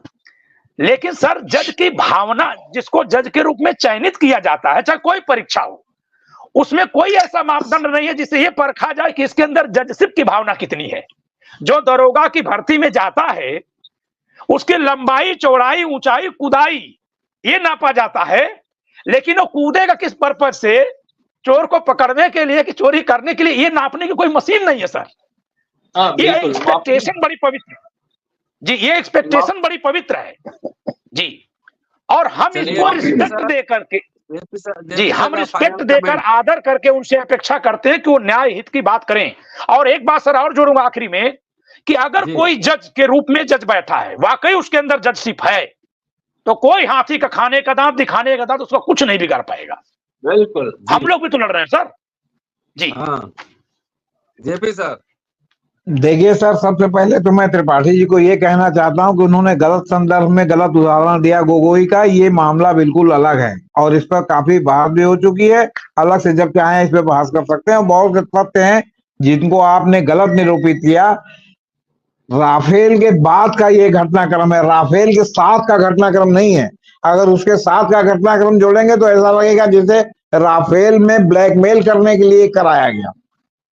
दूसरा एक तथ्य और भी, त्रिपाठी जी आप कानून के शिक्षक हैं, कानून के बारे में बहुत जानते हैं, आप ये भी पता लगाइएगा अपने तई, जो महिला जिसने शिकायत की थी, जो इनकी असिस्टेंट थी, उसको पुलिस वाले ले जाके गोगोई साहब की पत्नी के पैर पर क्यों गिरवाया था? अगर जो है वो क्या कहते हैं कोई बिटवीन द लाइंस बात नहीं थी तो मैं नानिया कह रहा हूं, पैर पर उसके क्यों गिरवाया था, जरा इसको भी पता करिएगा। एनीवे सर यही तो जांच में आना चाहिए था ना। नहीं तो हम जांच में बता तो रहे हैं क्लीन ना। चिट मिल गई दोनों देखिए को। तो जी। जांच में क्लीन चिट इसलिए मिल गई, अब ये तो मतलब इस समय जो बात हो रही है उससे इसका रिलेवेंस नहीं है। संदर्भ बस नहीं बात सर, अलग है, लेकिन इस बार अलग से सर उससे अलग रिलेवेंस अलग ये से इस है, बार उससे सर रिलेवेंस ये है कि जो जजेज फैसला ले रहे हैं, अगर उनके फैसले में कुछ गलत दिख रहा है तो उसके 3 कारण हो सकते हैं। एक कारण कि वो उस विषय को उस तरीके से नहीं समझे जिसमें तर्क दिखे, वो हर व्यक्ति का अपना अपना अलग अलग हो सकता है। दूसरा कि मामूली करप्शन हो पैसे का या किसी चीज का, और तीसरा कि कोई दबाव हो जिसमें लालच के साथ भी हो। तो इसके दृष्टांत के रूप में मैंने ये बात कही है। ये सच है कि आज उसका कोई संदर्भ प्रसंग नहीं है। नहीं। और एनीवे गोगोई साहब जी देखिए ये बात आपकी बिल्कुल अपने हिसाब से आपने जो भी कहा अपनी जगह पर कहा, लेकिन इसमें बहुत सी फैक्चुअल बातें हैं। जो बात अगर डिटेल में बहस हो तो किया जा सकता है, कोई बात नहीं। देखिए वो जो उनकी पत्नी के पैर पर गिरवाया, ये किसी भी न्यूज फॉर न्यूज वाले पत्रकार को 1 मिनट में समझ में आ जाएगा, वकील को समझ में आए या ना आए। जब तक इसमें जो है कोई न कोई जो है वो तो जो जज साहब जो कमेटी बना करके रिपोर्ट दी उसमें कहीं नहीं दिए।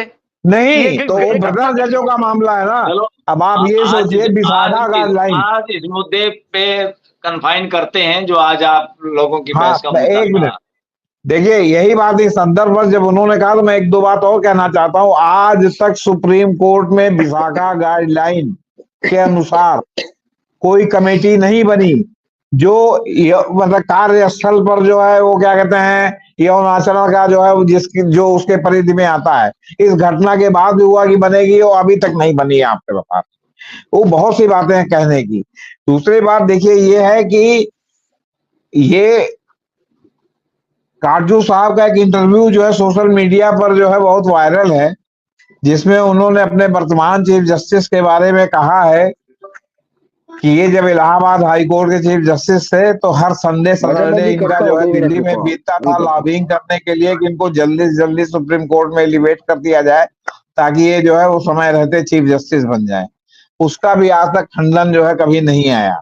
दूसरी बात, ये बीजेपी सरकार में अटल बिहारी वाजपेयी के समय एडिशनल सॉलिसिटर जनरल थे। ये हितों का टकराव नहीं है चंद्रचूड़ साहब दिल्ली में। ये जो है वो क्या कहते हैं इनका और जो है आपके जो इनके पहले कानून मंत्री थे वाजपेयी जी के कार्यकाल में, जो बाद में दिवंगत हो गए अरुण जेटली, तमाम बातें जो है मतलब क्या कहते हैं दिल्ली के जो है सत्ता के गलियारों में और सुप्रीम कोर्ट के गलियारों में है। चौथी बात, ये लगातार कंट्रोवर्शियल जजमेंट। आप ये बताइए कि जो अयोध्या वाला फैसला था उसमें शामिल थे कि नहीं शामिल थे? जो लोया हत्याकांड के बारे में जो था उसका जजमेंट इन्होंने दिया था किसी और ने दिया था? इस तरह दर्जनों है जिसको मैं गिना सकता हूं, लेकिन मैं गिना करके खुद अपने को कंटेम्प्ट का दोषी नहीं बना सकता या नहीं बनवाना चाहता कि बुढ़ापे में क्या मट्टी खराब करेंगे। लेकिन कहने का मतलब है ना कि बात निकलेगी तो फिर दूर तक जाएगी। तो इसलिए इनसे आप ये अपेक्षा कर रहे हैं कि बड़ा आदर्श के अनुसार ये फैसला देंगे, आदर्श के अनुसार कार्रवाई करेंगे, कुछ नहीं करेंगे। आपको बता, गंभीर बात है। चलिए चलते चलते आखिर मलिक साहब आगे क्या करेंगे? आगे क्या करेंगे? चिट्ठी तो लिख दी आपने। हाँ। और हम लोग सब 3 कानून आ गया है और सारे लोग एक्टिविस्ट लॉयर एकेडमिशियन हैं, तो हम तो बेच पे ही हैं। जरूरत होगी तो आपको भी बुलाएंगे, पंकज जी को भी बुलाएंगे, जज साहब भी आएंगे, जेपी सर भी आएंगे। देखिए, यूनाइटेड वी स्टैंड, तो कोई ऐसी बात नहीं है। और एडवोकेट लोग लगातार अपनी जिम्मेवारी का निर्वहन करते रहेंगे, बीच बीच में पूरे देश की आवाज बन के उस आवाज को मुखरता देते रहेंगे। और लगातार जुडिशरी में जो लोग बैठे हैं, जो एडमिनिस्ट्रेशन के लिए जिम्मेदार लोग हैं, उनको बार बार आगाह भी कराते रहेंगे। और इससे आगे भी जो जरूरत होगी वो किया जाएगा, उसमें कोई समस्या नहीं। चलिए, शानदार बातचीत सभी लोगों का। जेपी सिंह साहब, राकेश जी, त्रिपाठी जी, पंकज जी, बलराज जी, शुक्रिया। और सुप्रीम कोर्ट के कैंपस में बाबा साहब की मूर्ति लग गई, और ये अपेक्षा जरूर की जाएगी कि जो संविधान सभा में जो बहस हुई थी, जो संविधान बना था, उसके हिसाब से chief justice of India, supreme court, Bharat के हाई कोर्ट काम करें। ऐसा ना हो show me your face I will show you the rules, ऐसा ना हो। न्याय के साथ खड़ा हो सुप्रीम कोर्ट, हम लोग सब उनके साथ हैं। और बाबा साहब के जो आदर्श थे, जवाहरलाल नेहरू के जो आदर्श थे, वो सब लागू हो इस देश में, यही कामना है। और लगातार इससे बहस जारी रहेगी। शुक्रिया, गुड नाइट जी जी, नमस्कार। नमस्कार। नमस्कार।